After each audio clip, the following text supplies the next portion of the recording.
జరిగింది.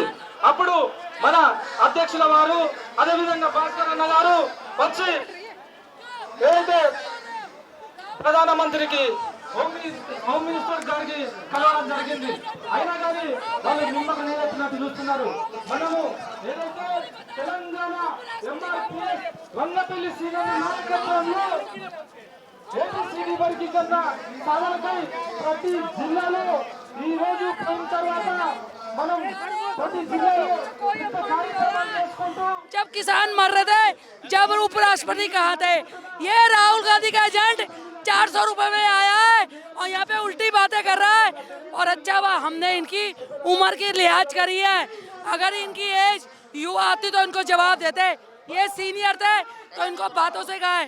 उपराष्ट्रपति का अपमान हुआ है और ये लोग कह रहे कुछ नहीं होया।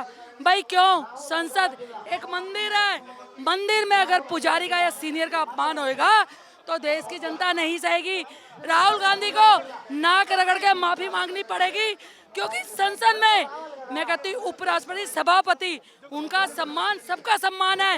अगर उनका अपमान करा है तो ये देश की जनता नहीं चाहेगी, क्योंकि राहुल गांधी जो इन्होंने गठबंधन करे थे ना, इनके तुड़बंधन हो चुके हैं।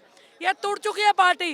ममता बनर्जी के सांसदों ने अपमान करा है। अबे तुम्हें तुम्हारी माओ ने संस्कार नहीं दिए, तुम्हारे पेरेंट्स ने संस्कार नहीं दिए कि बड़ों का सम्मान कैसे होता है। राहुल जी भुखला चुके हैं, क्योंकि 3 राज्यों में जो हमारी जीत हुई है वो उससे भुखला चुके हैं। ओबीसी समाज किसान भाइयों ने जो जीत कराई है उससे पागल। और मोदी को कोई नहीं रोक सकता। हमारा एक ही शेर इन गीदड़ों पे भारी है और अब की बात 400 पार जाएगी।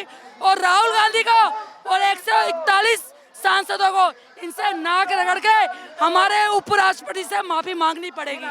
भी मुद्दे हैं देश में, छोटे से मुद्दे को बड़ा बना रही है बीजेपी बड़ा नहीं बना रही, देश की जनता बड़ा बना रही है। ये बड़ा मुद्दा तो होना चाहिए, मैं तो कह रही इससे भी बड़ा होना चाहिए, क्योंकि एक उपराष्ट्रपति जो मंदिर का एक तरह से पुजारी सभापति कहलाता है उसका अपमान कर रहे हैं। कौन? जो देश को जोड़ने नहीं तोड़ने की बातें कर रहे थे, कांग्रेस पार्टी।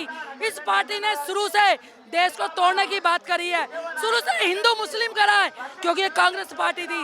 और आज देश को जोड़ रही है तो एक वही है नरेंद्र भाई मोदी, जो सबका साथ, सबका विकास, सबका विश्वास लेके चलती है। वो पार्टी है भारतीय जनता पार्टी। और राहुल जी शर्म कर लो, शर्म नहीं आती तो चुल्लू भर पानी ले लो उसमें। राहुल गांधी से डूबेगा और जनता इसको डुबाएगी। और अब की बात 400 पार हमारी भारतीय जनता पार्टी की सरकार। गठबंधन की बैठक हुई है, वो कह रहा है मोदी सरकार को उखाड़ फेंकेंगे 24 में। ये बुखला चुके हैं। इनका जो गठबंधन था ना, इनका तुड़बंधन हो चुका है और मोदी को कोई नहीं रोक सकता। अब की बार मोदी सरकार 400 बार। जाट भाइयों की बात पे मोहर लगेगी भाजपा पे और 400 पार 100% 400। राहुल गांधी तो गए हो, राहुल गांधी डर गए हैं मोदी जी, विपक्ष से डर गए हैं मोदी नहीं डरने वाला। मोदी की कार्यकर्ता नहीं डरने वाले। मोदी के नाम से विपक्ष ये पागल हो चुके हैं, ये डर चुके हैं, ये बिगी बिल्ली बन चुके हैं। कोई चूहा, कोई इस बिल में से निकला, कोई उस बिल में से निकला, फिर भी मोदी को कोई नहीं रोक पाया।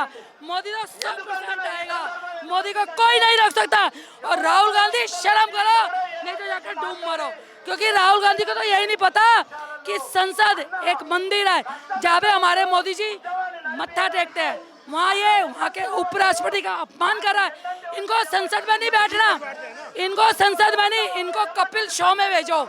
कपिल शो में इनकी जरूरत है, संसद में ऐसे सांसदों की जरूरत नहीं है जो देश को तोड़ने की बात करे। हमारे देश के उपराष्ट्रपति जगदीश जी का वैसे भी सीनियर है, वो वैसे भी सभापति है, उनका अपमान कर रहे हैं। शर्म नहीं आई राहुल जी, क्योंकि माँ ने संस्कार ही नहीं दिए। माँ इटली की है, उसको क्या पता संस्कार क्या होते हैं।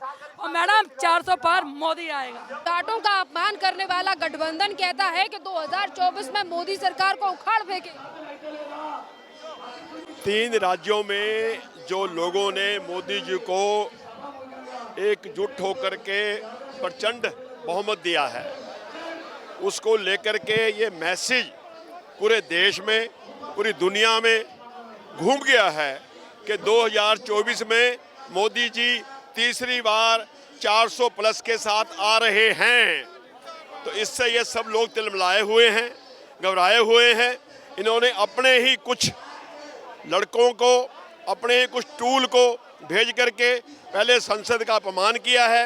अब संसद में हल्ला कर रहे हैं कि संसद की सुरक्षा में सेंध लग गई है और संसद में अराजकता फैलाने का ये लोग व्यवहार कर रहे हैं, जिसके कारण से इनको संसद से बाहर किया गया है।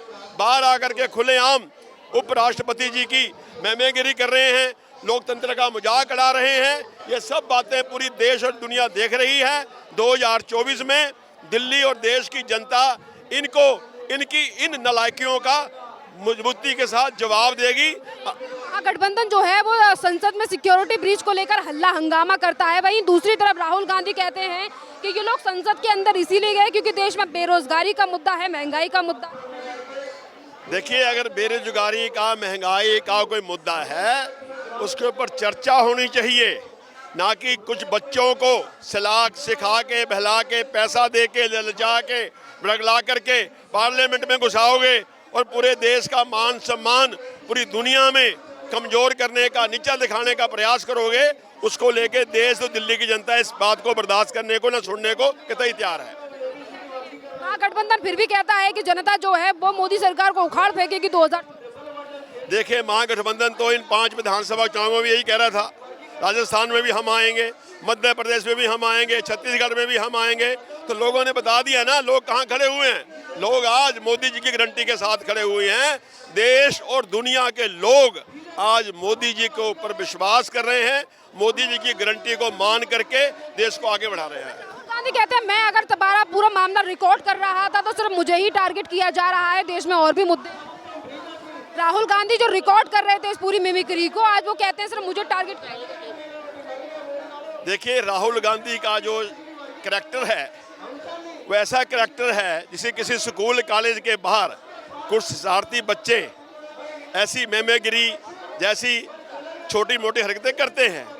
आज ये लोग एक राष्ट्रीय दल के इतने बड़े नेता होने के बावजूद भी छिछोरापन करते हैं, कभी मेमेगिरी करते हैं, कभी पार्लियामेंट में आंख मारते हैं।